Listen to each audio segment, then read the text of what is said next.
اعوذ باللہ من الشیطان الرجیم، بسم اللہ الرحمن الرحیم۔ السلام علیکم دوستو، حضرت محمد مصطفیٰ صلی اللہ علیہ وآلہ وسلم کے 5 سنہری فرمان جو میں آپ کو بتانے جا رہا ہوں۔ دوستو، آپ صلی اللہ علیہ وآلہ وسلم نے ارشاد فرمایا، تم نجومی کے پاس نہ جایا کرو، صحیح مسلم کی حدیث ہے۔ دوسرا، دوستو، قبروں کو سجدہ گاہ نہ بناؤ، صحیح مسلم کی حدیث ہے۔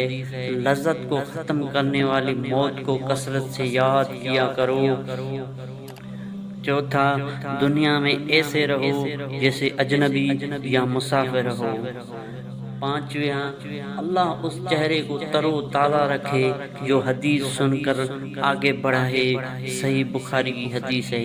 دوستو، ویڈیو اچھی لگے تو لائک شیئر ضرور کر دیجیے گا، ساتھ ہی چینل کو سبسکرائب کر دیجیے گا۔ مجھے دیجیے اجازت، اللہ حافظ۔